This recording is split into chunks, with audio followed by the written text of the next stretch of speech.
AB পার্টির যুগ্ম সদস্য সচিব ব্যারিস্টার আসাদুজ্জামান আটক করেছে যৌথ বাহিনী। সোমবার ভোর 4:30টার দিকে এক বার্তায় এই তথ্য জানান দলের সহকারী প্রচার সম্পাদক রিপন মাহমুদ। সেনানিবাসকে উড়িয়ে দিতে চাওয়া সেই ব্যারিস্টার ফুয়াদ তিনি গ্রেপ্তার হয়েছেন। তার সঙ্গে যে 15-20 জন ছিলেন তাদেরকেও একই অপরাধে গ্রেপ্তার করা হবে। আমি আজকে বলে দিলাম, সেটার জন্য কোনো ছাড় হবে না, বিন্দু মাত্র ছাড় নাই। বাংলাদেশের প্রত্যেকটা জেলায় এই ফ্রডের বিরুদ্ধে মামলা করা উচিত। আমার তো মনে হয় আপনারা হচ্ছেন আসলে ভারতের দালাল, যারা বাংলাদেশে এই বিশৃঙ্খলা তৈরি করতেছে। আমাদের সাধারণ মানুষের যে দাবি সেই বিষয়ে সেনাপ্রধান সজাগ হবেন এবং আপনার মতো ফ্রডের নিতম্বটা ঠিক মতো করে একটু ঠিক মতো মেরামত করবেন। দর্শক, বাংলাদেশের রাজনীতির ময়দানে অবশ্যই থাকছে আওয়ামী লীগ। দেখুন, ভারতের দাবি মেনে নিল চীন এবং রাশিয়া। চীন এবং রাশিয়া ইউনূস সরকারের প্রতি, বাংলাদেশের অন্তর্বর্তী সরকারের প্রতি কড়া পদক্ষেপ নিল। মাননীয় প্রধান উপদেষ্টা প্রফেসর ডক্টর মোহাম্মদ ইউনূসের বিদায় ঘণ্টা বাজানোর মহা আয়োজন চলছে, ষড়যন্ত্র চলছে, প্লট রেডি করা হচ্ছে।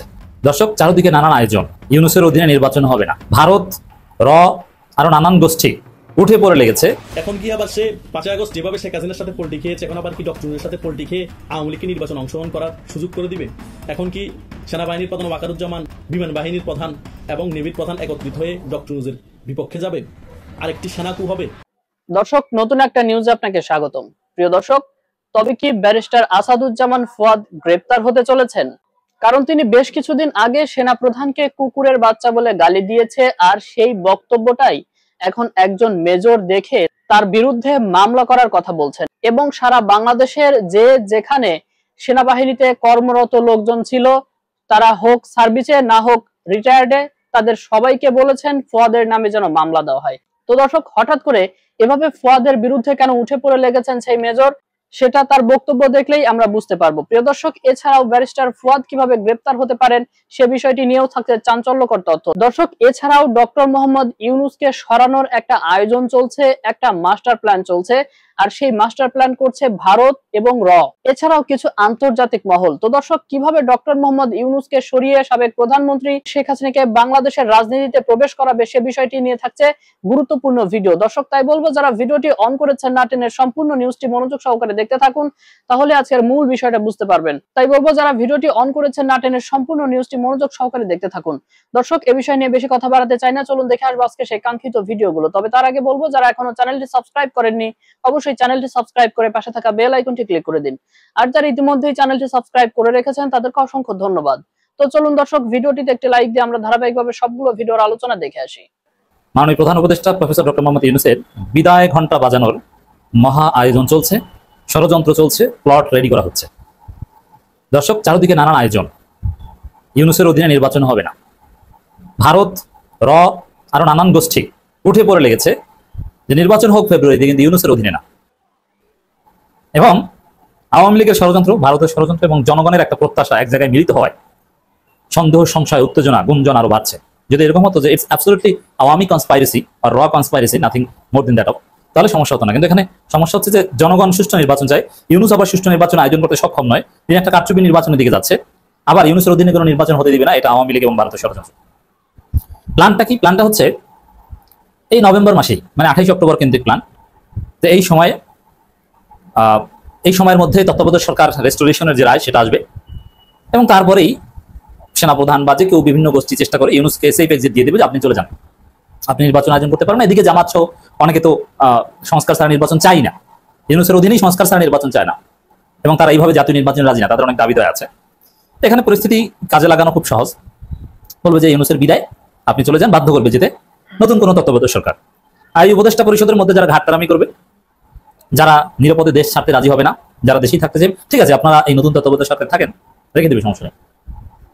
মানে আওয়ামী লীগের মিশন হচ্ছে at any cost Awami League বিহীন কোনো নির্বাচন তার হতে দিবে না ঠেকাও। এই জন্য নেক্সট অ্যাসাইনমেন্ট হচ্ছে সরাসরি নির্বাচন বানচাল বা এগুলো তো বলতে পারবে না, তারা বলতে পারবে যে ইউনূসের অধীনে নির্বাচন নয়, তত্ত্বাবধায়ক সরকার অধীনে নির্বাচন। এখন তত্ত্বাবধায়ক সরকার এবং তত্ত্বাবধায়ক সরকার কেন্দ্রিক যে রায়টা কোর্টে আসতে যাচ্ছে, যেটা সংবিধান সংশোধনের সাথে রিলেটেড, এইটা নিয়ে বাংলাদেশের পরবর্তী রাজনীতি হবে।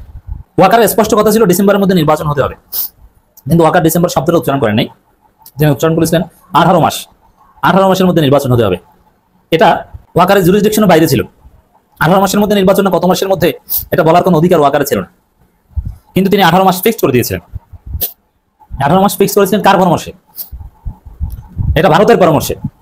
সে 18 মাসের পেছনে অনেক দলিল আছে, যেমন ডিসেম্বরে নির্বাচন হলে এর মধ্যে আওয়ামী লীগের বিচার সম্ভব না, এই কারণে ডিসেম্বর নির্বাচন চেয়েছিল। আবার ডিসেম্বরের মধ্যে নির্বাচন হলে অনেক জেনজি ভোটার, প্রায় 30-35 লক্ষ নতুন ভোটার বাদ পড়বে। কারণ নির্বাচনের আগের দিন তো আর ভোটার তালিকা হালনাগাদ করবে না, কমপক্ষে 5 মাস আগে বা 4 মাস আগে, সর্বনিম্ন 3 মাস আগে, 3 মাস না তারও আগে ভোটার তালিকা হালনাগাদ করতে হবে, চূড়ান্ত ভোটার তালিকা প্রকাশ করতে হবে। এই জায়গায় জেনজি ভোটার, এটা ভারতের জন্য থ্রেট। জেনজি ভোটাররা মুক্তিযুদ্ধ ব্যবসাও খায় না, আর তারা সবাই প্রচন্ড ভারত বিরোধী। এই জায়গাটায়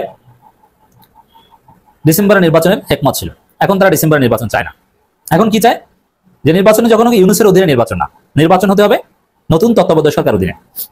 এখন তত্ত্বাবধায়ক সরকার রায়টা নভেম্বরের আগে, দ্যাট মিনস 28 অক্টোবরের আগেই হতে পারে, সম্ভাবনা রয়েছে। এটা হলেই সাথে সাথে যেন এটা কার্যকর করা যায়, নতুন একটা তত্ত্বাবধায়ক সরকার দায়িত্ব নেয় নির্বাচনকালীন। কারণ এটা অবশ্যই একটা সংকট। কোর্ট এবং প্রধান বিচারপতি আশঙ্কা প্রকাশ করে বলেছেন যে তত্ত্বাবধায়ক সরকার ফিরিয়ে দিলে কখন থেকে কার্যকর হবে। অ্যাটর্নি জেনারেল বলেছেন এটা আপনারা ঠিক করে দিবেন কখন থেকে কার্যকর হবে। আপনারা যদি বলে দেন, এটা অ্যাটর্নি জেনারেল বলেন নাই, যেটা বলেছে তার অর্থ হচ্ছে আপনারা যদি বলেন এখন থেকে কার্যকর, তাহলে এখন থেকে, আর এখন থেকে কার্যকর বলে ইউনূস সরকার বাতিল হয়ে যায়। এই ষড়যন্ত্র চলছে। সেনা প্রধান হচ্ছে হাসিনার আর একটা গোলাম কুকুর। এক কুকুরের বাচ্চা দিয়ে আর এক কুকুরকে স্বাধীন করা যাবে না। আমরা যখন কুকুরকে দেশ ছাড়া করেছি, কুকুরের বংশ সহ উৎখাত করে দেশ ছাড়া করব। কুত্তা দিয়ে যদি দেশ শাসন করার দুরভিসন্ধি করা হয়, সেনা প্রধানকে বলছি আমরা লক্ষ লক্ষ আবু সাঈদ বুক পেতে দিয়ে ক্যান্টনমেন্ট উড়িয়ে দেব। বাংলাদেশের প্রত্যেকটা জেলায়, প্রত্যেকটা উপজেলায় এই ফওয়াদের বিরুদ্ধে মামলা হওয়া উচিত। এবং যত সব সেনা সদস্যরা বিভিন্ন জেলা জেলা আছে, প্রত্যেকটা থানায় আপনারা যে মামলা করেন ফুয়াদের বিরুদ্ধে, কে এই ফুয়াদ? ফুয়াদ কি এখানে? ফুয়াদের এত বড় সাহসে কিভাবে সেনাপ্রধানকে সে কুত্তার হত্যা করতে পারে? এত বড় সাহস ফুয়াদ কোথায় পেল? আগে সেনাপ্রধানের, হ্যাঁ সেনাপ্রধানকে তুমি প্রতিবাদ করে অন্যায় করো, বাংলাদেশে বাকি যারা আছে বাটপারগুলো তারা কোথায়? আজকে আপনি নিতম্বকে কাঁপিয়ে কাঁপিয়ে যেভাবে বক্তব্য দিচ্ছেন, এটা কিন্তু সত্যিকার অর্থে আপনার উদ্ধত কোন সীমা ছাড়িয়ে যাচ্ছে। আপনার ভাষার ব্যবহার, আপনি একটা ব্যারিস্টার হয়ে যে ভাষা ব্যবহার করতেছেন, আজকে আমি বক্তব্যটা দেখলাম, এটা সত্যি সীমা, একদম সব ধরনের সীমা ক্রস করছে। সেনাপ্রধানের সমালোচনা করবো, ফাইন, সমালোচনা এক জিনিস, তার দোষ ধরা এক জিনিস, আর গালিগালাজ কেন করবে? শব্দ সেনাপ্রধানের। আপনার চিফ অ্যাডভাইজার কি করছেন? এই যে আর্মির কতগুলো লোকজন যারা যারা বিভিন্ন আর্মির বিভিন্ন পদে আছে, যে মানুষগুলো পরিবর্তন করা প্রয়োজন ছিল, চিফ অ্যাডভাইজার অফিসে কি ভূমিকা রাখছে? যেভাবে বক্তব্য দিয়ে যাচ্ছেন, এই বক্তব্যটা দিতে পারছেন এই সেনাপ্রধান ধৈর্যের পরিচয় দিচ্ছে তাই। এবং আমার খুব দুঃখ হচ্ছে, সেনাপ্রধান আমি জানি না আর কতটুকু দিন ধৈর্য ধারণ করবে। আমি মনে করি আমাদের সাধারণ মানুষের যে দাবি, সেই বিষয়ে সেনাপ্রধান সজাগ হবেন এবং আপনার মতো ফুয়াদের নিতম্বটা ঠিক মতো করে একটু ঠিক মতো মেরামত করবে। আদারওয়াইজ আপনার কথা থামবে না। এই যে ভাইরাল হওয়ার জন্য যেগুলো হচ্ছে, এবং আমি মনে করি বাংলাদেশ সেনাবাহিনীর উচিত নিজেদেরও কিছু সংশোধনমূলক কাজ করা, একই সাথে এই ফুয়াদের মতো মানুষকে কথা বলার সুযোগ না দেওয়া এবং এদেরকে আইনের আওতায় এনে, এবং আমি বাংলাদেশের বিভিন্ন পথে প্রান্তে যত সেনা সদস্য আছে, সার্ভিং হোক রিটায়ার্ড হোক, বাংলাদেশের প্রত্যেকটা জেলায় এই ফুয়াদের বিরুদ্ধে মামলা করা উচিত। আপনারা যে সেনাবাহিনীর রেশন খেয়ে থাকেন, যারা অবসরপ্রাপ্ত এবং সার্ভিং, আমি সবার উদ্দেশ্যে বলছি, সেনা সদস্যরা আপনাদের লজ্জা থেকে থাকে। সেনাবাহিনীতে অনেক দুষ্কৃতিকারী থাকতে পারে, অনেক করাপ্টেড, অসৎ, অনেক গুম খুনের অত্যাচারী জুলুমবাজ অনেক সেনা কর্মকর্তা, সেনা সদস্য থাকতে পারে, কিন্তু সবাই না। বাকি যারা সৎ সেনা সদস্য আছেন তাদেরকে বলবো, তারা কেন এই গালি নেবেন? যারা অপরাধ করেছে তারা গালি নিতে পারে, আমরা যারা অপরাধ করি নাই আমরা সেই সেনা সদস্যরাই গালি নেব। তো প্রত্যেকটা সেনা সদস্য, সার্ভিং হোক রিটায়ার্ড হোক, বাংলাদেশের প্রত্যেকটা জেলায়, প্রত্যেকটা উপজেলায় এই ফওয়াদের বিরুদ্ধে মামলা হওয়া উচিত। এবং যত সব সেনা সদস্যরা বিভিন্ন জেলা জেলা আছে, প্রত্যেকটা থানায় আপনারা যে মামলা করেন ফুয়াদের বিরুদ্ধে, কে এই ফুয়াদ? ফুয়াদ কি এখানে? ফুয়াদের এত বড় সাহসে কিভাবে সেনাপ্রধানকে সে কুত্তার হত্যা করতে পারে? এত বড় সাহস ফুয়াদ কোথায় পেল? আগে সেনাপ্রধানের, হ্যাঁ সেনাপ্রধানকে তুমি প্রতিবাদ করে অন্যায় করো, বাংলাদেশে বাকি যারা আছে বাটপারগুলো তারা কোথায়? সমস্যা হচ্ছে তুমি সেনাপ্রধানকে খেপিয়ে, সেনাপ্রধানকে দিয়ে তুমি একটা অঘটন ঘটাইতে চাও, বাংলাদেশে যাতে একটা খারাপ কিছু ঘটে, এবং তুমি কোন প্রতিবেশী রাষ্ট্রের থেকে টাকা পয়সা নিয়ে বাংলাদেশের আভ্যন্তরীণ পরিবেশটাকে তুমি নষ্ট করতে চাচ্ছ। তুমি এই আন্দোলনে এনসিপি নেতারা কিছু কথা বললো, আমি মানবো, নাহিদ হাসনাত সার্জিস, তাদের বয়স কম, তাদের আবেগ বেশি এবং তারা আসলে অনেক ত্যাগ করেছে, বাট তুমি ফুয়াদ ওই কাতারে পড়ো না। তুমি যেটা করছো ফুয়াদ, তুমি সেই কাতারের লোক না। তুমি লাফালাফি বন্ধ করো এবং উস্কানি বন্ধ করো। ফুয়াদের সাথে যারা থাকবে এবং এইগুলোর বিরুদ্ধে এখন থেকে সেনাবাহিনী অ্যাকশন নেওয়া উচিত। আমি সেনাপ্রধানকে অনুরোধ করবো, যদি আপনার মধ্যে সৎ সাহস থাকে আপনি দয়া করে এটা অ্যাকশন নিন। আর আমি মনে করি আপনার মধ্যে সেই সৎ সাহস থাকার কথা, কারণ আপনি সিদ্ধান্তে ভুল করতে পারেন, আপনি হয়তো কঠোর হতে পারছেন না, বাট আপনার সততার ব্যাপারে আমার সন্দেহ নেই। তো আপনি কঠোর হওয়ার চেষ্টা করুন এবং সেনাবাহিনীতে যেই বিষয়গুলো, যেই পদের লোকগুলো পোস্টিং করা উচিত, যাদের বিরুদ্ধে অ্যাকশন নেওয়া উচিত, আপনি নিন। এবং আমি মনে করি সেনাপ্রধানের যথেষ্ট কঠোর হওয়ার প্রয়োজন আছে সকল অন্যায়ের বিরুদ্ধে। একটা কথা আছে যে অন্যায় যে করে আর অন্যায় যে সহে তব ঘৃণা সমুদহে। তো সেনাপ্রধান যদি কোনো অন্যায় সহ্য করেন, সেক্ষেত্রে সেই অন্যায়ের, আমি মনে করি সেই অন্যায়কারী অন্তর্ভুক্ত হবে। তো দয়া করে আপনি কঠোর হন স্যার। এবং ফুয়াদ তিনি যেসব বক্তব্য দিচ্ছেন, এটা কোনো শিক্ষিত ভদ্র মার্জিত ব্যারিস্টারের কাছ থেকে কোনোভাবে কাম্য না। এবং ফুয়াদের এইসব কথাবার্তা তার পারিবারিক মূল্যবোধকে বিতর্কিত করবে। তা আমি বিশ্বাস করি ফুয়াদের পরিবারের লোকজন যথেষ্ট শিক্ষিত বা তার পরিবারের সবাই অবশ্যই সম্মানী ব্যক্তি, তারা যেন ফুয়াদকে এই বিষয়ে তারা সঠিক জ্ঞান বুঝ দান করে। এবং সত্যি কথা, আমাদের এই মুহূর্তে সবচেয়ে বড় দুর্ভাগ্য হচ্ছে আমরা একটা অথর্ব অযোগ্য আমরা ক্যাবিনেট সেট পেয়েছি। উপদেষ্টা, প্রধান উপদেষ্টা এরা খুব বাজে কাজ করতেছে। এই chief adviser doctor Muhammad Yunus, তিনি যাকে চিনতেন তাকেই তিনি উপদেষ্টা বানিয়েছেন বা তার বিশেষ সহকারী বানিয়েছেন বা তার তার স্টাফ বা তার কাছাকাছি যাদেরকে বসিয়েছেন সবই তার চেনা জানা।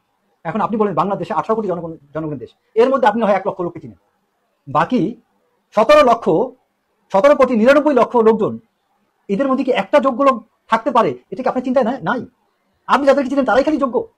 তার মানে ডক্টর মোহাম্মদ ইউনূস বাকিদেরকে কেন নেননি? তিনি বিশ্বাস করতে পারেন। তিনি চেনা লোককে এই জন্য নিয়েছেন, তাদেরকে যোগ্য ভেবে নিয়েছেন তা না, তিনি যাকে বিশ্বাস করেন তাকে নিয়েছেন। তার মানে যে লোক বাংলাদেশের আপনার 17.5 কোটি জনগণকে বা তার চেয়ে বেশি, বা যে লোক বাংলাদেশের 17 কোটি 99 লক্ষ 99 হাজার লোককে যে বিশ্বাস করে না, বাকি 1000 লোককে যে বিশ্বাস করে বা 500-100 লোককে বিশ্বাস করে, তিনি বাংলাদেশ কি চালাবে? তার সমস্ত কাজকর্মের ধরুন তিনি আমেরিকাতে এখন আছেন, বাংলাদেশের শাসন ব্যবস্থার সাথে কোনো কিছুর সাথেই তার কোনো ওরিয়েন্টেশন নাই। এবং ডক্টর মোহাম্মদ ইউনূসের ব্যর্থতা আজকে চাপতেছে সেনাপ্রধানের, যারা বুঝেন না। এবং আমাদের সেনাপ্রধান নিয়ে আমরা সামরিক কর্মকর্তা অনেক কথা বলি, সেটা ভিন্ন কথা, কারণ আমাদের ইন্টারনাল অনেক কিছু আমরা সেনাবাহিনীর কাছ থেকে, আমাদের যে মেজর জিয়া নামে একটা অফিসার আছে, যিনি এখন পর্যন্ত তার অনেকগুলো মামলায় এখন স্মরণ হয়নি, তো এখন তাকে নিয়ে আমাদের দুঃখ যে কেন সেনাবাহিনী থেকে তাকে তার ব্যাপারে কোনো সহায়তা করা হয় না। আর অনেক অফিসার আছে, আমরা অনেক কিছু করতে পারিনি, তুমি ফুয়াদ ভাই কেন লাফাচ্ছ? তোমার কি? এই 1 বছর পরেও সেনাবাহিনীর প্রধান ওয়াকারুজ্জামানকে বিশ্বের অনেক বড় বড় দেশ প্রেশার ক্রিয়েট করতেছে একটি ইনক্লুসিভ নির্বাচন দেওয়ার জন্য, এবং সকল দলের অংশগ্রহণে যাতে একটি ইনক্লুসিভ নির্বাচন হয়। এখন কি আবার সে 5 আগস্ট যেভাবে শেখ হাসিনার সাথে পোল্টি খেয়েছে, এখন আবার কি ডক্টর ইউনূসের সাথে পোল্টি খেয়ে আওয়ামী লীগকে নির্বাচন অংশগ্রহণ করার সুযোগ করে দিবে? এখন কি সেনাবাহিনীর প্রধান ওয়াকারুজ্জামান, বিমান বাহিনীর প্রধান এবং নেভির প্রধান একত্রিত হয়ে ডক্টর ইউনূসের বিপক্ষে যাবে? আরেকটি সেনাকু হবে? নাকি ডক্টর ইউনূস তার পেশি শক্তি দিয়ে তার আশেপাশে যে সকল উইংস আছে ওগুলোকে দিয়ে একটি পাতানো নির্বাচন করে ফেলবে, পাতার নির্বাচন করে বিএনপির হাতে ক্ষমতা তুলে দিবে? অনেক বিষয় কিন্তু এখন জনগণের মনে ঘুরপাক খাচ্ছে। কিন্তু আমি আপনাদেরকে এটা বলতে পারি, সেনাবাহিনীর প্রধান ওয়াকারুজ্জামান যেভাবে বাংলাদেশের নির্বাচন হোক চাচ্ছে, ডক্টর ইউনূস কিন্তু সেভাবে চাচ্ছে না। জাস্ট সেনাবাহিনীর প্রধান ওয়াকারুজ্জামান এবং ডক্টর ইউনূসের সাথে একটা বিষয় মিল হচ্ছে যে 18 মাসের মধ্যে ওয়াকারুজ্জামান নির্বাচন যাতে দিয়ে দেয়, সেটা চেয়েছিল, সেটা কিন্তু ডক্টর ইউনূস 18 মাসের মধ্যে দিবে বলেছে, মানে ফেব্রুয়ারিতে 18 মাস মোটামুটি হয়ে যাবে। কিন্তু নির্বাচন দেওয়া আর ইনক্লুসিভ নির্বাচন এক জিনিস না। এখন পাতানো নির্বাচনে সকলেই একই মতাদর্শের লোক, সকলেই ভাই ভাই দল, সকল রাজনৈতিক নিজেরা ভাই ভাই, তারা নিজেদের মধ্যে আসন বন্টন করে ফেললেই তো হয়ে যায়। নির্বাচনের আর দরকার কি? জনগণের ভোট দেওয়ার দরকার কি? তাই নয় কি? তাই তো এই সকল বিষয় ওয়াকারুজ্জামান ভালো করে বুঝতে পারছে, এবং 3 বাহিনীর প্রধানও এই সকল বিষয় বুঝতে পেরে তারা একট্টা হয়েছে, কারণ তাদের উপর বহির্বিশ্বের একটা চাপ আসতেছে, কারণ তারা 3 বাহিনীর প্রধান। এখন ডক্টর ইউনূসের উপরও তারা ভালোভাবে চাপ প্রয়োগ করতেছে এই সকল বিষয়ের কারণে, কিন্তু ডক্টর ইউনূসের টনক হচ্ছে না, কারণ ডক্টর ইউনূসের আশেপাশে বিএনপি আছে, জামাত আছে, এনসিপি আছে। যখন প্রেশার ক্রিয়েট হয় তখন তারা এক হয়ে যায়, আবার যখন প্রেশার রিলিজ হয়ে যায় তখন আবার তারা গ্রুপিং করে। সেম আওয়ামী লীগের মতো, আওয়ামী লীগ যখন রাজপথে নেমে বিভিন্ন ধরনের প্রোগ্রাম শুরু করে, ঝটিকা মিছিল করে, বিভিন্ন জায়গায় তারা স্লোগানে প্রকম্পিত করে রাজপথ, তখন আবার তারা ভয়ে একত্রিত হয়ে যায়। যখন আবার আওয়ামী লীগ 1-2 মাস কোনো খবর থাকে না, তখন তারা আবার গ্রুপিং করে। মানে মূল বিষয়ে তারা এক, তাদের মূল বিষয় হচ্ছে ডক্টর ইউনূস সরকারকে কোনোভাবে ফল্ট হওয়া যাবে না, ডক্টর ইউনূস সরকার কোনোভাবে যাতে নির্বাচন আগে পড়ে যায় এটা হতে দেওয়া যাবে না। দ্বিতীয় বিষয় হচ্ছে সেনাবাহিনীর তরফ থেকে, রাষ্ট্রপতির তরফ থেকে, অন্যান্য বাহিনীর প্রধানের তরফ থেকে ডক্টর ইউনূসের উপর যাতে কোনো রকম প্রেশার না আসে, আর প্রেশার আসলে সেটা আমরা প্রতিহত করে ডক্টর ইউনূসকে টিকিয়ে রাখতে হবে। কারণ তাদের মেইন টার্গেট হচ্ছে আওয়ামী লীগকে ক্ষমতার বাইরে রাখা এবং আগামীতে ডক্টর ইউনূসকে ক্ষমতায় রেখে একটি পাতানো নির্বাচন দিয়ে বিএনপি ক্ষমতায় আসা। এখন ক্ষমতা আসা নিয়ে কারো কোনো বিরোধ না যে বিএনপি ক্ষমতায় আসবে বা ক্ষমতায় আসুক, সেটা নিয়ে মেইন বিরোধ হচ্ছে জামাতের সাথে বিএনপির, এনসিপির সাথে বিএনপির, যে আমরা কয়টা আসন পাবো। কারণ আমরা কিন্তু স্টেক হোল্ডার এই গণ অভ্যুত্থানের, আবার গণ অধিকার পরিষদও কিন্তু বলতেছে আমরা কয়টা আসন পাবো। এই বিষয়গুলো নিয়ে তাদের মধ্যে বিরোধ হচ্ছে, ক্ষমতায় আসার জন্য কোনো বিরোধ না। জামাত মনে মনে ধরে নিয়েছে তারা 50টা আসনের উপরে বিএনপি থেকে চেয়ে নিবে, এনসিপিও 20টা আসনের মতো চেয়ে নিবে, গণ অধিকার পরিষদ 10-15টা চেয়ে নিবে, অন্যান্য ইসলামিক দলগুলো 10-15টা চেয়ে নিবে, মানে 100টা আসনের মতো বিএনপি এই সকল দলকে ছেড়ে দিতে হবে। কিন্তু বিএনপি সেটাতে রাজি হচ্ছে না, ওই সকল বিষয় নিয়ে গন্ডগোল হচ্ছে, ওই সকল বিষয় নিয়ে ওদের মধ্যে দলাদলি হচ্ছে। এদের দলাদলির কারণে দেশের মধ্যে একটি গৃহযুদ্ধ পরিস্থিতি তৈরি হচ্ছে। আর আওয়ামী লীগকে নির্বাচন আসতে না দেওয়ার কারণে, বহির্বিশ্বের চাপ থাকার কারণে আওয়ামী লীগের রাজপথে নামছে, ওই দিক দিয়ে আরেকটা প্রবলেম হচ্ছে। আর এই সকল বিষয় যখন সেনাবাহিনী নিয়ন্ত্রণ করতে পারতেছে না, সরকার নিয়ন্ত্রণ করতে পারতেছে না, সে কারণেই এই 3 বাহিনীর প্রধানের সাথে এই ডক্টর ইউনূসের একটা সংঘর্ষ তৈরি হচ্ছে। ওই 3 বাহিনীর প্রধানের কথা হচ্ছে আগামীতে একটি নির্বাচন আসছে, আপনি এখনো আইন শৃঙ্খলা বাহিনী কন্ট্রোল করতে পারতেছেন না, দেশের মধ্যে গৃহযুদ্ধ পরিস্থিতি চলতেছে, কবর থেকে লাশ নিয়ে পুড়ে ফেলা হচ্ছে, কোনো ধরনের কন্ট্রোল নেই এই সরকারের হাতে, তাহলে এই সরকার কিভাবে একটি নির্বাচন দিবে? একটা ডাকসু নির্বাচনের ভালো প্রক্রিয়া এখন এই সরকার তৈরি করতে পারে না, সেখানে নাকি আর্মি নিয়োগ করতে হবে, তাহলে সারা বাংলাদেশে এট এ টাইম নির্বাচন হবে, সারা বাংলাদেশে কিভাবে নির্বাচন পরিচালনা করবে, তাও আবার আওয়ামী লীগ এই নির্বাচনে অংশগ্রহণ করবে না। তাহলে নিজেরা মারামারি করে, নিজেরা রক্তাক্ত করে, নিজেরা কেন্দ্র দখল করে সকল নির্বাচন বানচাল হয়ে যাবে। এই সকল বিষয় নিয়ে ডক্টর ইউনূসের সাথে তিন বাহিনীর প্রধান অনেক বিরোধ চলতেছে। তিন বাহিনীর প্রধান চাচ্ছে নির্বাচনকালীন একটি তত্ত্বাবধায়ক সরকার গঠন করতে, ওই নির্বাচনকালীন তত্ত্বাবধায়ক সরকার গঠন করার পরে সকল দলের অংশগ্রহণ একটি নির্বাচন দিতে। কিন্তু বিএনপি, জামাত, এনসিপি এবং অন্যান্য দল এবং ডক্টর ইউনূস চাচ্ছে ডক্টর ইউনূস থেকেই ফেব্রুয়ারিতে নির্বাচনটা দিয়ে যেতে। এই সকল বিষয় নিয়ে তিন বাহিনীর সাথে প্রধানের সাথে অনেক মতবিরোধ চলছে। এই মতবিরোধ কতটুকুতে গিয়ে গড়ায় এবং আদৌ কি ডক্টর ইউনূসকে সরিয়ে তত্ত্বাবধায়ক সরকার গঠন করতে পারে কিনা সেটাও দেখার বিষয় আছে। দর্শক, আমি আশা করছি সবগুলো ভিডিওই আপনি মনোযোগ সহকারে দেখেছেন। সেই সাথে দর্শক, এই ভিডিওগুলো সম্পর্কিত যদি কোনো তথ্য বা মতামত থাকে তাহলে তো অবশ্যই কমেন্ট করে জানিয়ে দিন। এতক্ষণ সাথে থাকার জন্য ধন্যবাদ। নিউজটি শেষ করছে এখানেই, ফিরছে আগামী ভিডিওতে নতুন কোনো টপিক নিয়ে।